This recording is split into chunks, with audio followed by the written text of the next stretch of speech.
Hi, this is Marc Sims from Chicago, and this is Just a Few Questions. Just a Few Questions. This is part 2 of my interview with Harold Lucas. Harold Lucas is the president and CEO of the Black Metropolis Convention and Tourism Council. Harold Lucas, I was listening to WVON radio maybe 20 years ago. I can't remember. And I swear it was your voice I heard who talked about handkerchief wearing, train smoke smelling Negroes. That was 20 years ago. Now, do we still have handkerchief wearing, train smoke smelling Negroes in 2019, 2020? Ensconced in a second-class political position, sycophants to Michael Madigan, operating out of Springfield and the southwest side of Chicago, controlling black politics. And if you step out of line like Ken Duncan, we'll kick you to the curb. Huh? So things ain't changed too much, right? Status quo has not changed. And that's why the black community looks like it looks, with a handful of syncopated Negroes who are the byproducts of Bull Jive Taylor and Bill Henry, right? And, you know, you don't want to call up the ancestors because, again, they brought their people in based on their patronage base, right? I'm in a meeting with the smooth and clever Eugene Sawyer. As a community organizer, I go in and I make my claim. We come and organize. He says, come in, young man, have a seat. He said, I got in my political organization husbands and wives who are precinct captains who all they do is come and pick up their checks every 2 weeks and they don't do nothing else for them. I welcome you as a community organizer. Did you hear what I just said? Mm-hmm. And I was on 79th Street in the office of Eugene Sawyer when he was at the height of his power. That's how bad the patronage system has been. The Chicago Democratic machine and the syncopated Negroes who run it and crush any aspiration that they don't control, ergo the destruction of the Bronzeville Visitor Information Center and the work that we did, all the work we did to save the building from demolition. The House Negroes associated with the white power structure, Irish-dominated people in Chicago who control politics in all our communities, right? Blocked us and literally put us out of business over a 7-year period. I say these questions about handkerchief wearing, train smoke smelling Negroes because the post-civil rights generations, not all of them, but a lot of them probably think about me. You're 20 years my senior. They say Marc Sims is a young old man, and Harold Lucas is an old race man. And they probably think they were crazy. We're crazy because they were born in 1980, 1990, maybe even 1970 something when I was in high school. How do we explain to this younger generation who think that the racial problems ain't what they used to be, and the things are better? And I got white friends, I got Latino friends, I got gay friends, and how do you talk to that group, the younger generation? I don't have to dissuade them about their multicultural allegiances and alliances. But if they don't have a nationalist base, then what they talking about? You're talking about assimilating and giving up your culture of having a nature built on your backs. So you can assimilate into some diverse culture that doesn't respect you, and they're going to call you a nigger, right? As soon as you go to the theater, they're going to call you a nigger. They're going to tell you to move your seat in the Buffalo Hot Wings because we don't want you sitting next to me, nigger. I don't care how bourgeois you think you are and you done made it to the promised land. You still a nigga in America. And that's 2020. So they're going to have to learn the hard way, huh? Get busted, like Bernie Mac say, let their head get busted to the white meat show and be humiliated by white supremacy and institutional racism. They'll learn their lesson from it. The game ain't changing. Well, the question is, are we going to be emancipated among ourselves, or are we going to continue to perpetrate genocide by having some syncopated house Negro telling you some buck dancing and shuffling stuff to do that ain't going to put no food on your table and keep you loyal to the Chicago Democratic machine? How big a fool are you is the question. Harold Lucas, they are people who, some black folks, African Americans, descended of the slaves, whatever term you want to use, they voted for President Trump. Now, President Trump may not be on the ballot. Who knows? He may be on the ballot in November. But the thing about it is, 2020, there's some black conservatives who think that the black community is messed up because we are too tied to the Democratic Party, and now if we went to the Republican, I would agree. I would agree wholeheartedly with them. But the question to them is, where are the resources are you bringing? Goofy ass Kanye West with your new Jesus themed opera. Where's the economic resources coming in to the black community? Where you from, little Negro?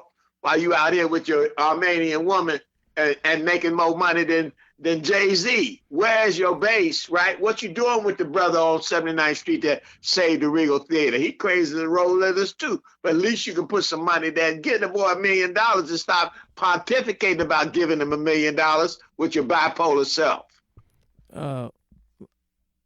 I ain't nobody impressed by you, Kanye West, with all your money and everything else. Yeah, I know. We'll put the Kanye hate on the side, but I do understand. That ain't a hate. That's a call in the question of accountability for somebody that got wealth, influence, power, and money, and can do what the hell he want to do. You want? We talked about the. I just called him out. Where's your base in Chicago? What you doing for Chicago to break the cycle of poverty among the alpha black males that's out here having to pull up pistols and deal all kind of drugs to say what they saying and shooting each other and killing each other because they ain't got no alternative with gainful employment or entrepreneur business enterprise where they're doing it legally. I said it. I'm gonna say it again in 2020. I know what you mean, Mr. Lucas, but.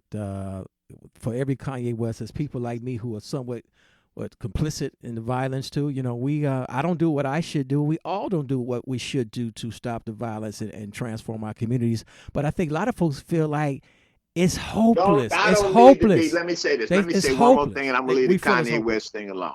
Yeah. I don't need to be liberated by Jesus Christ syndrome. Well, my quest is spiritual. Right. I want my spiritual and economic and cultural emancipation. Do not slap me in the head with a white-haired, blue-eyed Jesus again in 2020. There's millions of African Americans and other people who totally agree with what you just said. But the thing about it is that trying to convince the whole Catholic Church is built on that thesis.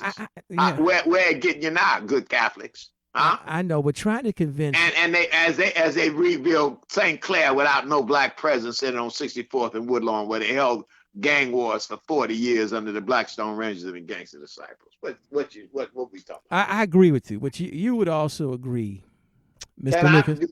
Excuse me for taking a left position from a national perspective. Do I have the right to still do that in America? No, no. There's people that enjoy it. I mean, maybe some of these folks are born in 1980, 1990, in the 2000s may not understand the words you just said. Then they need to read.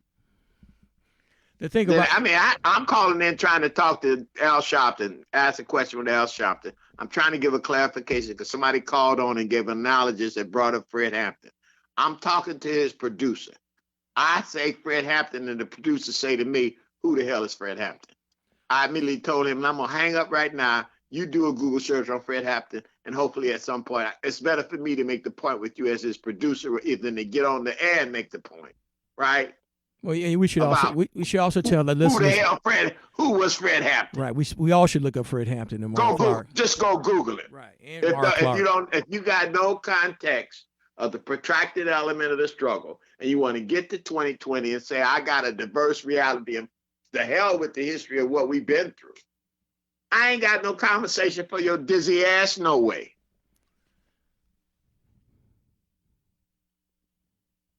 Mr. Lucas, you would agree that one of our main problems, African Americans are descendants of slaves. What do we call it now, ADOS or something?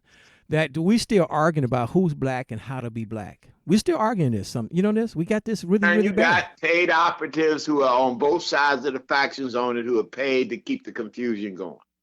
I was on the radio the other day, and this school teacher was talking about all the problems that we going through. She was giving analysis on both sides of the conversation to the point I said she got to be a double agent to be able to sustain herself, to be able to have this conversation on both sides of this long. She was highly insulted that I made that innuendo, right? But that's what it was to me. Obvious. You still think that's double agent? This ain't COINTEL era and the COINTELPRO era anymore, Mr. Lucas. You think? Wait. When did the COINTELPRO era ever end? That's what I'm saying. You still think we got double agents dividing, conquering the black community? I think that most of our established leadership is double agents. We know where Al Sharpton is. That's what the conversation is between him and the brothers buying all the stations and the Comcast piece and P. Diddy and all them, right? Right? But tell me the difference between Comcast and Infinity. I can't figure the shit out, huh? It's above my pay grade. I Hey, met. hey! All I'm saying is we using those mediums, right? We got to figure out how we gonna use them to empower ourselves and create wealth for ourselves, break the cycle of poverty, and help these brothers get out of gang consciousness where they can create an opportunity, an entrepreneurial business opportunity, and whatever field they want to try to go into, so they can emancipate themselves and be here to be at a household to reestablish two-parent family, right? Because we have all kinds of other people who want to claim all kinds of other sexual affinities now dominating government. Am I mistaken in my analysis or what? I got As the Brownsville curmudgeon who's still sane at 77, somewhat still healthy, alive and vibrant. Well, you sound better than Joe Biden, that's for sure. And let me end this conversation real quick. And I know I'm too old to run for president too. Yes, that's why Joe is not going to win. Right. Seriously, let me really quickly close out this podcast. You could, with all the rhetoric you just gave for the past 12 minutes, you could work with bourgeois Negroes to advance black folks. Of course, I got to work with their silly asses. I got to work with them because they got the resources. They just can't look at baby and say baby is worthless. You got to give baby a gig and you got to fight through them issues that baby got to deal with, right? To be able to be productive in the job. So you got to watch baby even though you hired him, right? You still got those proclivities that you got to deal with that market. But if we don't emancipate that market, if we can't find the scientist who's potentially going to be a hitter because he's aggressive at 10 years old, and we can't make that delineation of knowledge and give that baby what that baby needs to be productive in society, then we ain't doing our job. We're violating the public trust. Harold Lucas, can I have you back in about a month or two? Not a question. I'm right here. Lord, give me life and limb and health. I'd be more than happy to come back so we can talk more about the, let me phrase it this way. The future, Route 66, 2020, Green Book Edition trail. And the future of Negroes in Chicago. Okay. Thank you so much. I'll talk to you in a month or two. God bless.